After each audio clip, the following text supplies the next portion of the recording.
Also, of course, we begin without question with a deep sense of gratitude to our sponsors for this week, Alessandra Franco, who sponsored the learning this week in honor of Suzanne Marcus, and Ezrella Robbins, who are great friends, and she has a lot of Hakar Satov for. So she sponsors the learning in their memory, which is a beautiful thing, and we have a lot of Hakar Satov to you, Alessandra, for doing so. And the shir is also sponsored this week by Brian and Suzanne Marcus. Is a way of celebrating the engagement of their daughter Lauren to Avi Heller of Fair Lawn, New Jersey. We wish them mazel and bracha, and the learning should be as a chus for them to build a bayis ne'eman b'Yisrael.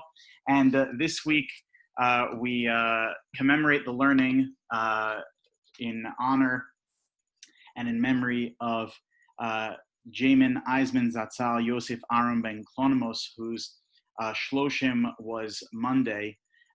He's a dear friend to us all, someone that we all had the opportunity to learn Torah with, and it's particularly appropriate that his friends are sponsoring the shir this evening in his memory. Over the last number of weeks, tonight is the 8th installment of the series that we've been involved with of the Torah of the coronavirus era, where each week we've been going through these issues that are coming up, issues that maybe we would have thought that conceptually they only applied when learning through old response of Rabbi Kiva Eger and Rabbi Yisrael Salanter and the Nod of Yehuda of things like plagues that happened in the 18th century and the early 19th century, or pogroms that took place and issues that they had to deal with then. We've dealt with issues pertaining to having to put together marriages and during this time, and issues pertaining to Pesach and Shavuos and closing the shul, and all of these different issues, going back to the original sources, going through them. As we say, we're looking at the halachic process happening in real time, as opposed to just hearing the old same story, the old same tradition, or the small nuanced things that are coming up, like a Shabbos oven, which we can't minimize, of course, the importance of learning the Torah surrounding these seemingly mundane things. But then we also get hit with something like a coronavirus, which is filled with all of these different new questions that are coming up with how we conduct ourselves religiously. And as we go through them, we really appreciate the halachic process. Rosh Chodesh Elul presents itself with a very, very unique question, which is not so uncommon in other years, but I would imagine that this year is going to be even more common. And the question is raised probably most famously by Rabbi Eliezer Waldenberg, the Tzitz Eliezer. The Tzitz Eliezer, give you a little bit of a historical background as to who the Tzitz Eliezer was. Unlike many other poskim of his day, the Tzitz Eliezer, I believe, was born in 1915 in Yerushalayim. I think his parents immigrated to Jerusalem in 1910. 5 years later, they had a beautiful baby boy, Eliezer Yehuda. Interesting to note also that his name Yehuda is spelled in the Aramaic spelling of Yehuda. It's Yehuda with an aleph at the end. It's quite fascinating. So Rabbi Eliezer Yehuda was born in Yerushalayim in 1915.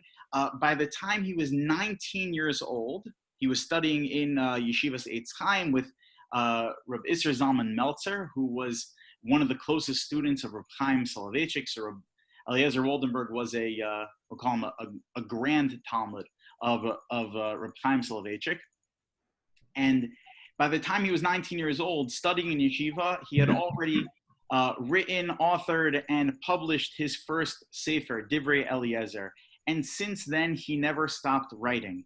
By 1957, when Rav Waldenberg was in his early 40s, he was already appointed to be one of the chief dayanim in Yerushalayim, one of the chief rabbinical judges in Yerushalayim, and he was starting to publish his massive work, his unbelievable work called the Tzitz Eliezer. The Tzitz Eliezer is is compiled responsa, where people would ask Rav Woldenberg questions, and most of the questions he received were from other rabbis sending him their questions, and he would provide these beautiful, thought out, and beautifully presented answers. And he kept record of each and every one of these correspondence that eventually made up a 24-volume set called the Tzitz Eliezer. It is a mainstay in any rabbinic library, especially one focused in the area of codes of halacha. The Tzitz Eliezer is one of the mainstays. Now, he's one of those characters that, and there's a number of them in history, that really only gained their fame after their lifetime. They kind of, during their time, they were underappreciated, they were taken for granted. The Tzitz Eliezer, he ranks among the top Gedolim of the era.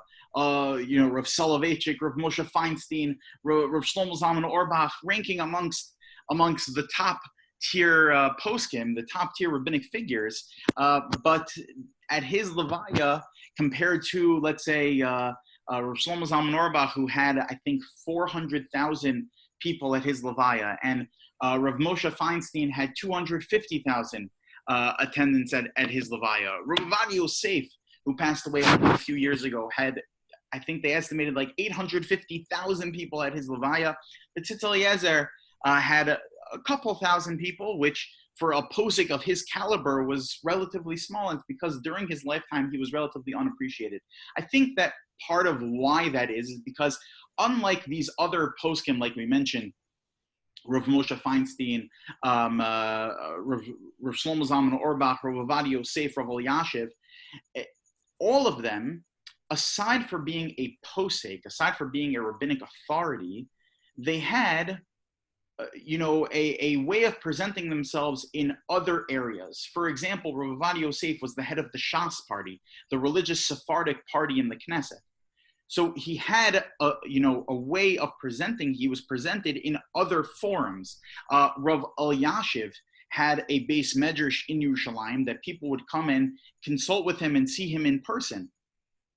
Rav Shlomo Zalman Auerbach was a Rosh Yeshiva, the Rosh Yeshiva of the Eitz Chaim Yeshiva, one of the major yeshivas in Yerushalayim, and then later he became the Rosh Yeshiva of Das Torah, one of the major yeshivas in Yerushalayim. So in all of these, Rav Moshe Feinstein, of course, in the United States, was someone that consulted across the spectrum, hitting every single aspect of Jewry in the United States, was also a Rosh Yeshiva, was also a dean of a Talmudic Academy of Mesivta Tiferes Yerushalayim. However, Rav Woldenberg was someone that was a posek, and he was kind of stayed in the background a little bit. Although he had a high position in the rabbinical court in Yerushalayim, and also he became the posek for Shari Tzedek Hospital in Yerushalayim. It's a hospital that's run completely on Torah law, and he was the posek for the hospital. So just as a side point, also the Tzitz Eliezer, this work of these 24 volumes, about a quarter of the responsa all have to do with medical ethics. It's a remarkable work, but that was what he did. He wrote. He stayed in the background and he paskin shilas. But like the Gemara in Chulin tells us on Daf Zayin, that tzaddikim afilu b'misasim nikru chayim, the righteous ones, after they pass away, they continue to live. And Rav Woldenberg posthumously became this towering figure, and his work became a mainstay in any rabbinic library. Now, part of why I'm giving you all this history is because it's important when we begin to go through this responsa. This, by the way, is a copy of the responsa that we're going to be going through from the Tzitz Eliezer. So if you take a look, the title, he gives away, what exactly we're going to be discussing.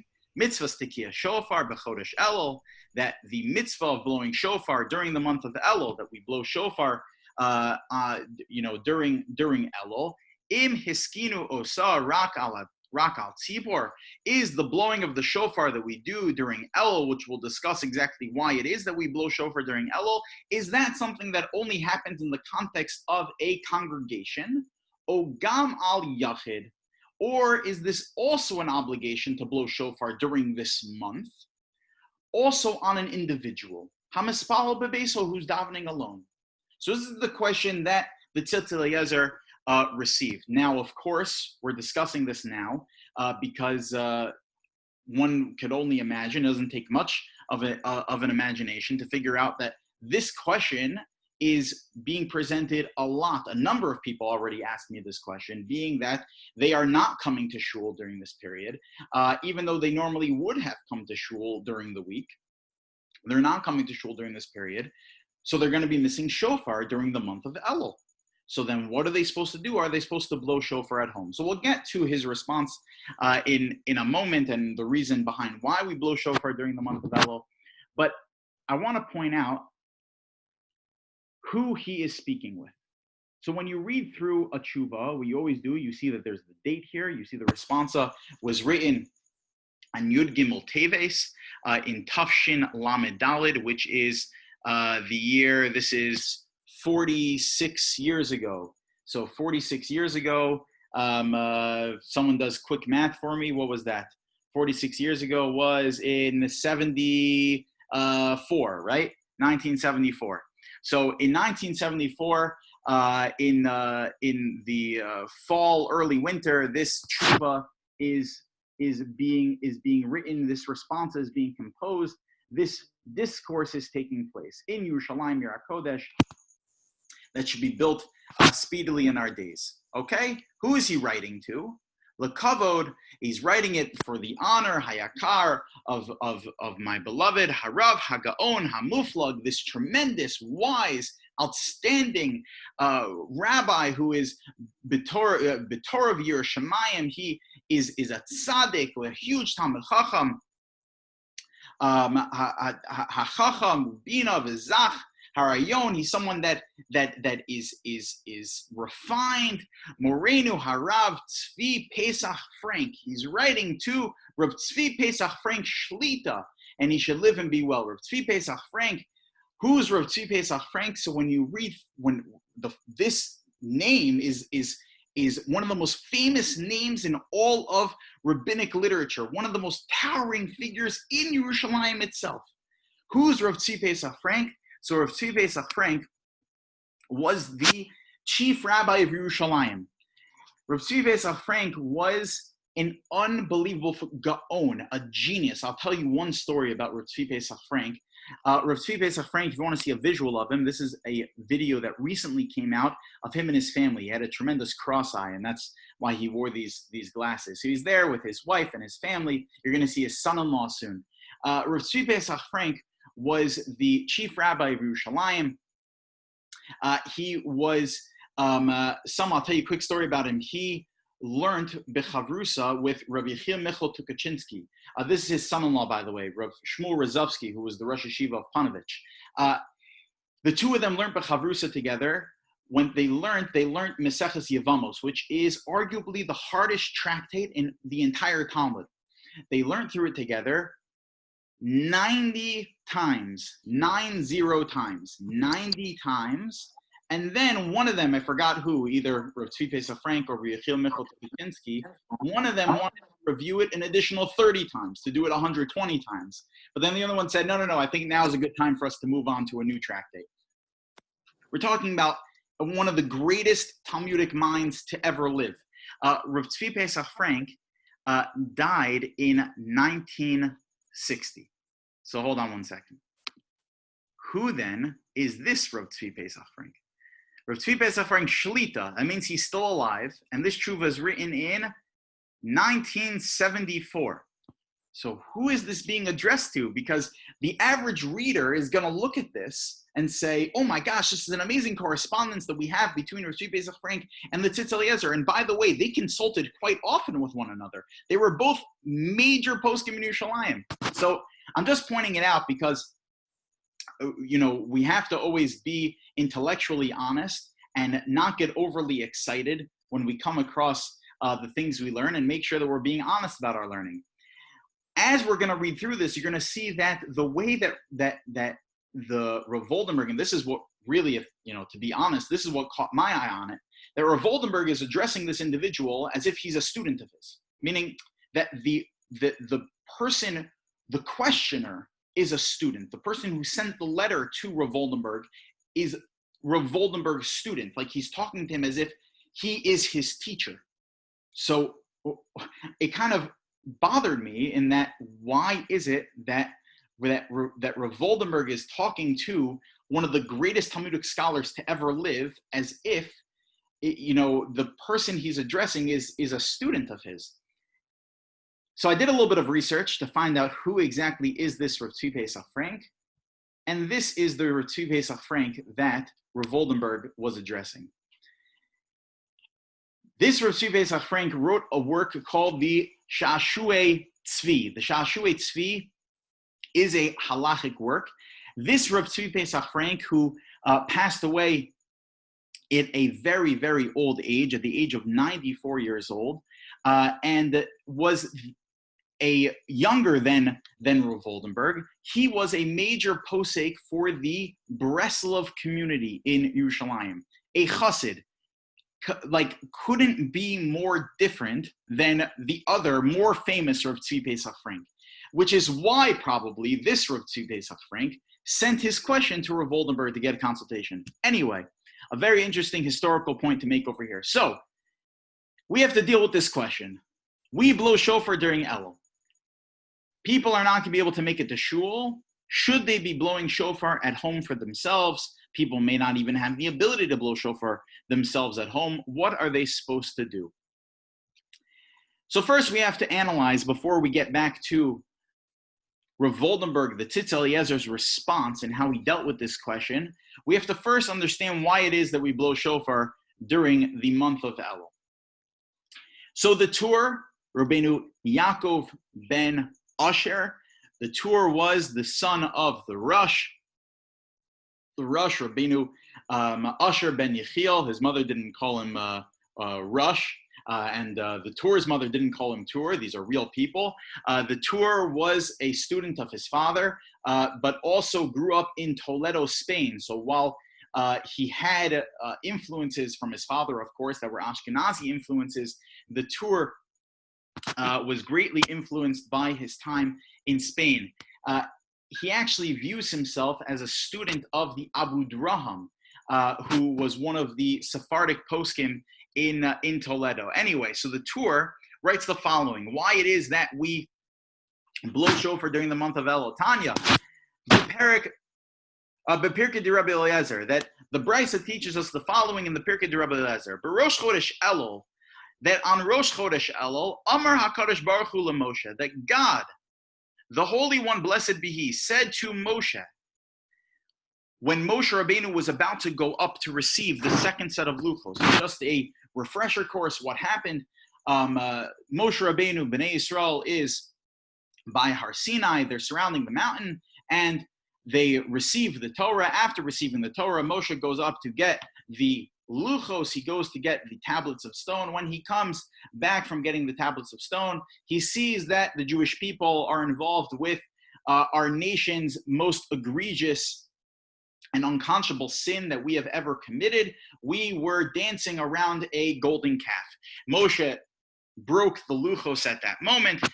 The Jewish people did teshuvah. God said, Salachti kitvarecha, that I forgive you. And Moshe went to go get the second set of luchos, the second set of the tablets. So Amar Kadosh Baruch Hu Moshe, God says to Moshe, Ale alai hahara, you should come up. This is the pasuk in the Torah, that you should come up onto the mountain. Sha'az Allah lekaba luchos achronos. At that moment is when Moshe Rabbeinu went up to get the second set of luchos. So now, historically, if someone stops you on the street and asks you, what date, what's the anniversary of when Moshe Rabbeinu went to go get the second set of luchos? That was on the first of the month of Elul, on Rosh Chodesh Elul. This is the anniversary. This is the anniversary of when Moshe Rabbeinu went to go get the second set of luchos. He then came down 40 days later on Yom Kippur. At that moment, says the Brisa, Ve'aviru shofar b'machaneh, that there was a shofar that was blown in the camp. Moshe Allah lahar, that Moshe went up onto the mountain, shelo yitu od, in order so that they don't make the same mistake that they made again of following Avodah Zarah. That's why Moshe Rabbeinu blew the shofar. Okay, says the Torah, Lachein Hiskinu Chazal, and that's exactly why our rabbis instituted Shiyu Token B'Rosh Chodesh Elul, that is why we blow the shofar on Rosh Chodesh Elul b'chol shana, the shana, v'chol hachodesh kedei lehazir Yisrael shiyasu tshuva. We blow the shofar during Rosh Chodesh Elul in order to rouse the nation toward teshuvah, to return to God and to stay on the path of the Torah. That is exactly why we blow the shofar on Rosh Chodesh Elul. And as the pasuk says in Amos, that's exactly what the shofar is supposed to elicit from us, this sense of returning, of trepidation, that we're supposed to return to God. Shofar ba'ar, as the pasuk says in Amos, that if the shofar is blown in the ear by ear, the nation is not going to tremble. Of course we're going to tremble when we hear the sound of the shofar. It's supposed to wake us up. It's supposed to get us to tremble, to do tshuva, to return towards God. This is the pasuk in Amos right here. That when the shofar blows in the city, what the nation is not going to return towards God. It's not going to tremble. They're not going to be alarmed. Of course, they're going to be alarmed. Okay, fine. So we see that this is the source for why we have to blow shofar during the month of Elul. We learn it from these two sources. Number one, we learn it from the fact that Moshe Rabbeinu did it when he went up onto Mount Sinai to go receive the second set of luchos. That happened on Rosh Chodesh Elul, and therefore for the month we do tshuva just like Bnei Yisrael did during that time until Moshe Rabbeinu came back on Yom Kippur 40 days later. And then the second reason, well, how do we know that the shofar even does that? Because the pasuk in Amos tells us that when the shofar is blown in the city, so then the nation is supposed to tremble. This is quoted in Shulchan Aruch, Rabbi Yosef Karo, 1488 to 1575, the most revolutionary of all of the halachis probably to ever live. He writes exactly that. He says that Nogim lakum ba'ashmoros lomer slichos v'tachnunim, that starting from Rosh Chodesh Elul, we're supposed to wake up in the morning. Sfardim have this custom of saying slichos already starting from Rosh Chodesh Elul, Rosh Chodesh Elul ve'elech, and says the Ramah, Minag b'nei Ashkenaz eino kain elam Rosh Chodesh ve'elech matchilim litkoa acher hatfila. But the only custom that Ashkenazim have is that from Rosh Chodesh Elul we start blowing the shofar. So now, let's take a look again at the Tzitz Eliezer. The Tzitz Eliezer says, Sheila Sohi, the question was posed to me from you. You sent me this question.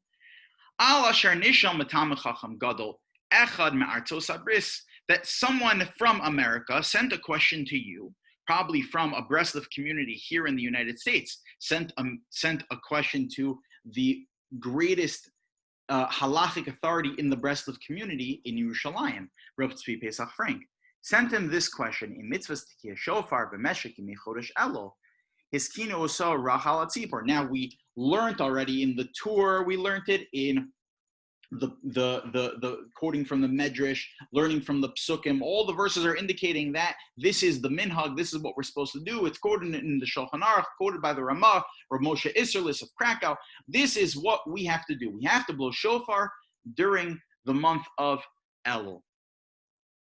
So now the question is, well, hold on one second. Does that obligation only apply to the congregation? Or is this also a obligation on an individual praying at home? Keteris Rosho, so says Rav Tzvi Frank, that I saw that you, honorable Rabbi, he shivlo, you responded to the certain individual from the United States who sent you the question. Shigam hayachid beklata kanazu.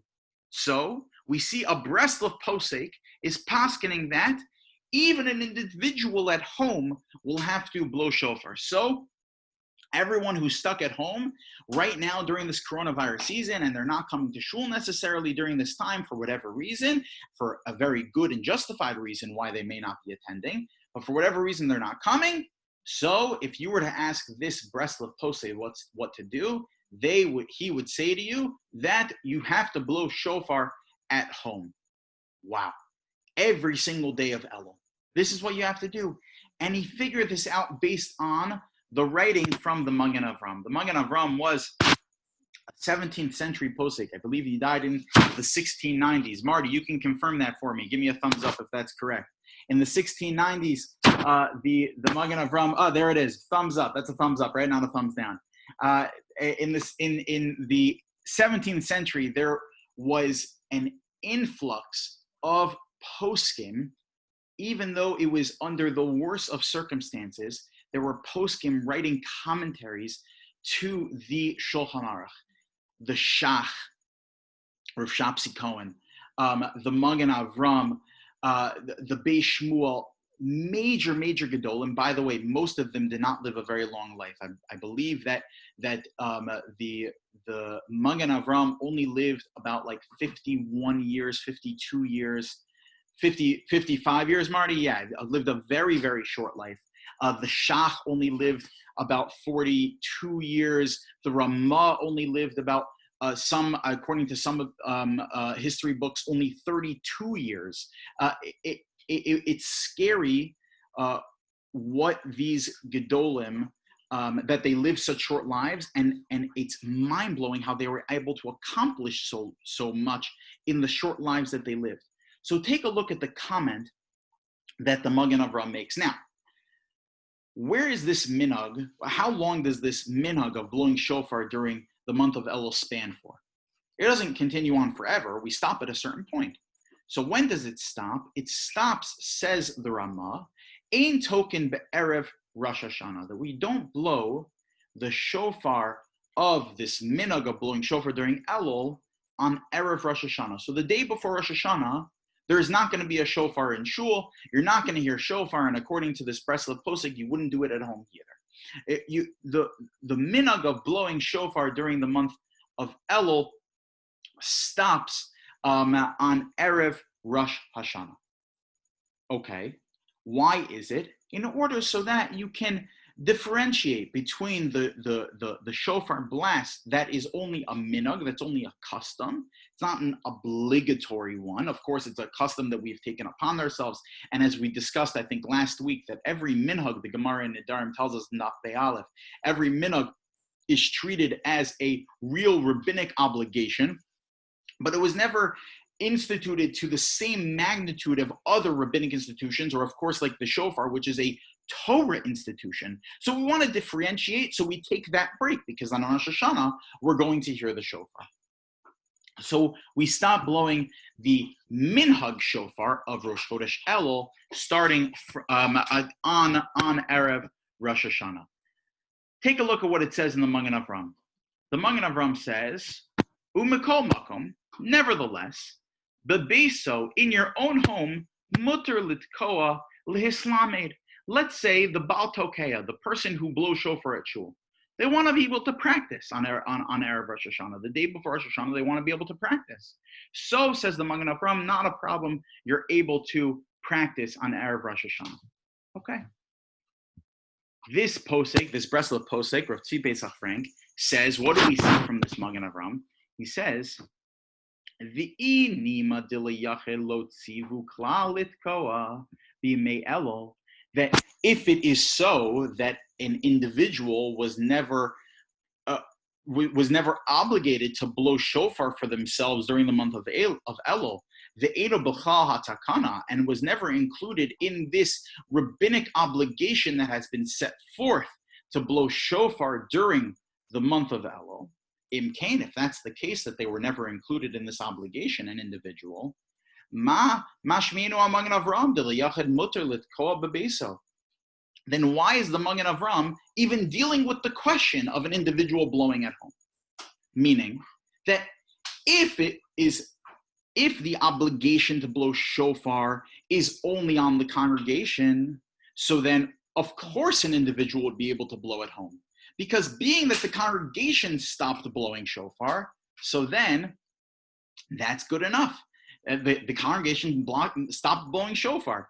Of course, then an individual at home would be able to blow shofar. Why would the Magen Avram need to go out of his way to tell me that an individual is allowed to continue blowing at home? It must be because while an individual is allowed to blow at home, it's not going to get in the way of mixing up the different sounds of the regular Rosh Hashanah blowing and the blowing of Rosh Chodesh Elul. But still, there must have been some sort of an obligation for him to have been blowing this whole time at home in the first place. So you see from the Magen Avram that there is an obligation on the individual to blow at home. Says the Tzitz Eliezer that I humbly disagree.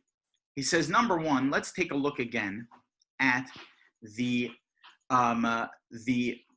original sources as to why it is that we blow shofar during the month of El. So number one, he says that the first source we have is from this Pirkei de Rebbe Eliezer, that the Medrash tells us that Moshe Rabbeinu, when he went up onto the mountain, he blew a shofar. Says the Medrash, Veheviru shofar, very key word, b'machane. He blew shofar in the camp. He doesn't just say he blew shofar. He blew shofar in the camp for the entire congregation. The original shofar of Rosh Chodesh Elul happened in the context of a congregation. That's number one. Number two, the Medrash follows up with an additional pasuk, presumably to teach us something very key. What's the additional pasuk? The pasuk from Amos of Im Yitaka Shofar Ba'ir, that if shofar is blown in the city, Ha'am lo yecharadu, that what is the nation not going to get startled? Are they not going to have a sense of trepidation? Again, Ba'ir in the context of the congregation. The tshuva that needs to be accomplished during the month of Elul is not an individual's tshuva, but it's an individual's tshuva that can only happen in the context of a congregation. That when the congregation is aroused together, so then we join together and we lift each other up in order to attain that level of connection to God. We see that the original takana, the original establishment of this blowing of the shofar, the sounding of the shofar that takes place during the month of Elul, is in the context of a congregation. It's not in individuals' homes. And then Rav Woldenberg, in his classic style, takes the proof that was presented. Oh, but the Magen Avram seems to indicate that the individual does blow shofar during the month of Elul. Takes the same exact source and flips it on its head. He says, hold on one second. Let's take a look again at that Magen Avram. The Magen Avram says, that a person is allowed to blow shofar at home in order to practice. Did die because it's enough. It's enough that the shofar stopped bebeis hakneses, at shul. Says Rav Woldenberg. Says the Tzitz Eliezer, the rabbi, the chief rabbi of the Shari Tzedek Hospital, one of the highest poskim in Yerushalayim during the 70s, 80s, and 90s until he passed away actually on my birthday on November 21st in 2006, says Rav Woldenberg, he says, the Magen Avram is telling you that the shofar is being blown specifically in the context of a congregation, and that you don't have to worry about being at home practicing blowing shofar. But the Magen Avram is going out of his way to tell you that the whole institution is happening in the context of a congregation. Otherwise, the same level of teshuvah is not going to happen. So says the Tzitz Eliezer, he thinks for sure, without question, that the shofar blowing that takes place during the month of Elul, without question, only happens in the context of a congregation, and one certainly does not have to worry about making sure that they hear shofar during the month of Elul if they are not able to make it to shul. Certainly not even a question in his mind. I think there's also, aside for the halachic piece over here, I think there's also something very important that a point that Rav Oldenburg, the Tzitz Eliezer is making over here. I think he's making a critical point in the way that his orus, the way that a drive towards reconnecting towards God and towards the Torah, how growth really happens most organically, most efficiently, in the most natural way. Now, how does that kind of growth happen? In the context of a congregation. And it's exactly what he says over here. He says, "V'lachein kol de tikkun ha'amor tikkun litkoa b'tzibor." That the institution of blowing shofar during the month of Elul, it has to be in the context of a tzibor. Aval lo haisa kol takona litkoa gam b'yachid. There's no way that there's an institution to blow shofar during the month of Elul on your own. Why? He says because it's logical. Aside for all the proofs that I gave, it's logical. Why? Tisorus mikol shofar mikablim rak kishishomim kol hashofar betzibor. Because the drive that a person gets when they hear shofar in the context of a congregation is really what is going to propel a person toward proper teshuvah, towards proper growth. You blow shofar for yourself, it's going to go in one ear, out the other.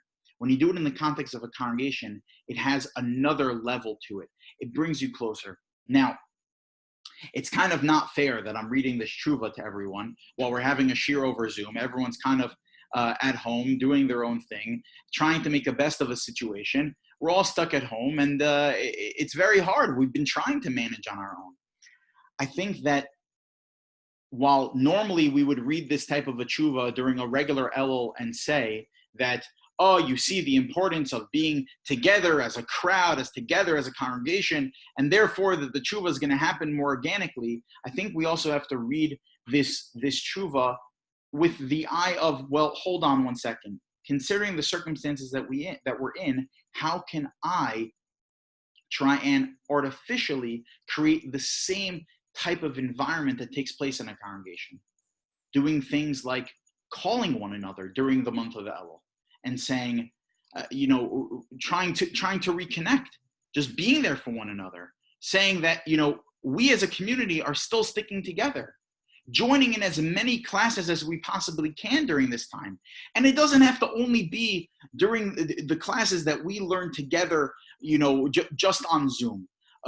But classes where, the rabbis giving classes from Israel, and there's so many of these classes joined together with the greater context of B'nai Yisrael, happening through Yeshiva University, happening through Torah Anytime, happening through the Orthodox Union, the OU. I get an email every single day from the OU, and it's just mind-blowing to me how many of these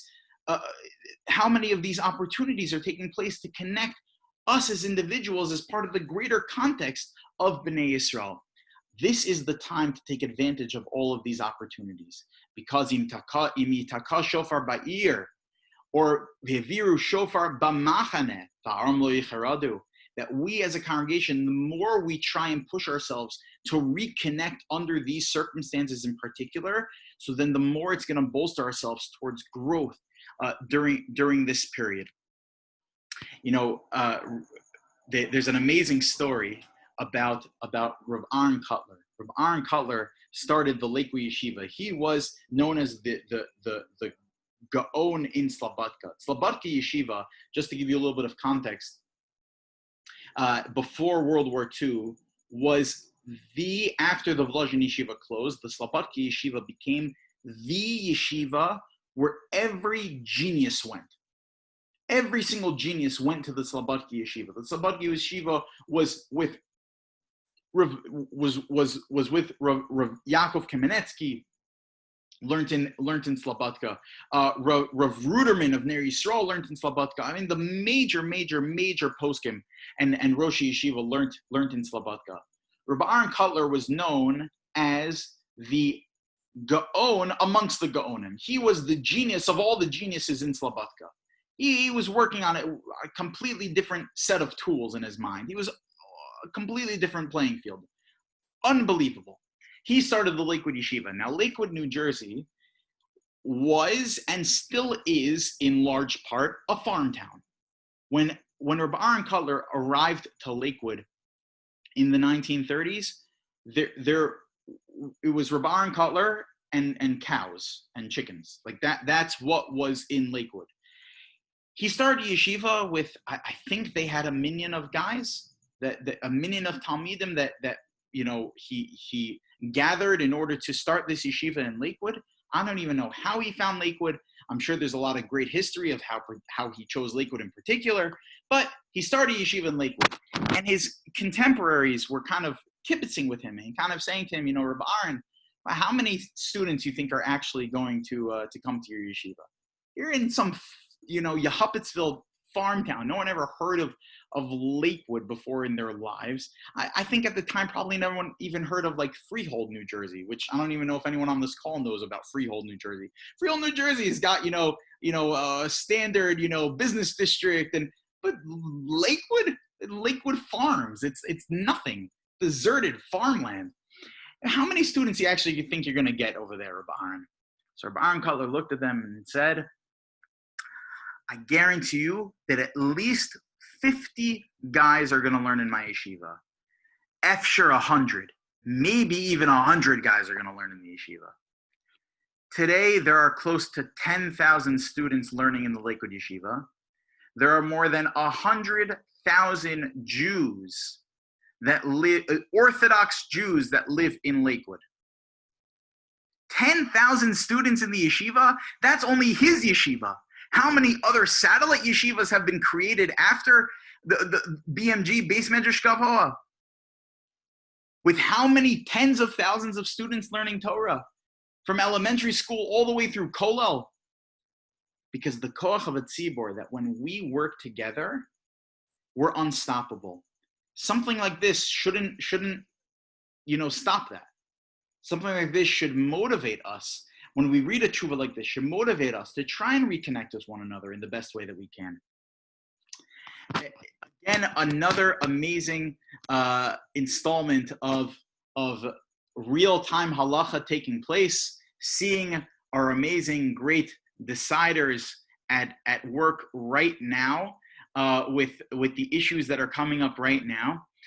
We'll, God willing, next week, if another shaila doesn't come up, but I say this almost every single week, that we'll stop this series when there isn't a question that we're going to have to address regarding coronavirus. So if there isn't another question that comes up over the course of the next 7 days before next class, then I think we'll continue in the area of shofar, some of the interesting questions surrounding shofar in general, some of the history regarding to shofar, the great decisions, great deciders, and great debates regarding shofar. For now, we'll stop here, and I'm happy to stay on for a few minutes if anyone has any questions.